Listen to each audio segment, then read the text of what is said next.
अस्सलाम वालेकुम। SM news के साथ मैं हूं इश्तियाक अली। खबरों का सिलसिला बढ़ाते हुए खबर शामिल करते हैं गुजरांवाला से, जहां सेटलाटोन के ताजरों का इंतजामिया से सवाल। ताजरों का कहना है, पहले ही हमारे घर के चूल्हे ठंडे हो गए, इंतजामिया ने अपनी नाअहली छुपाने के लिए मार्केट बंद करवा दी। इसी हवाले से बात करते हैं अपने नुमाइंदे बिलाल खोखर से। जी बिलाल, क्या तफसीलात हैं आपके पास? जी बिल्कुल, सैटेलाइट टाउन ताजरों का ज़िला इंतज़ामिया से सवाल।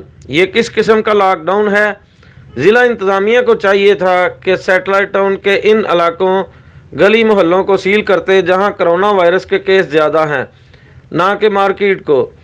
ताजर इमरान और नईम नदीम ने मीडिया से गुफ्तगू करते हुए कहा कि आगे ही हमारे घरों के चूल्हे ठंडे हो चुके हैं, ऊपर से ज़िला इंतज़ामिया अपनी नाअहली को छुपाने के लिए मार्केट बंद करवा रही है। या तो पूरे सैटेलाइट टाउन के इलाकों को सील करे, नहीं तो इस तरह सिर्फ सैटेलाइट टाउन मार्केट को बंद करवाना ज़्यादती है।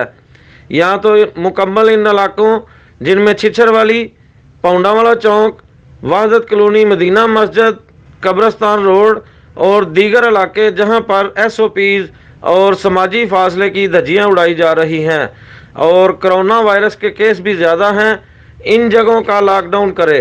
अगर ज़िला इंतज़ामिया, सिक्योरिटी फोर्सेस इन इलाकों में लॉकडाउन नहीं करना तो सैटेलाइट टाउन मार्केट को भी खोला जाए और ताजरों के मुआशी हालात मज़ीद तबाह ना किए जाएं। जी बहुत शुक्रिया बिलाल, हमें तफसीलात से आगाह करने के लिए।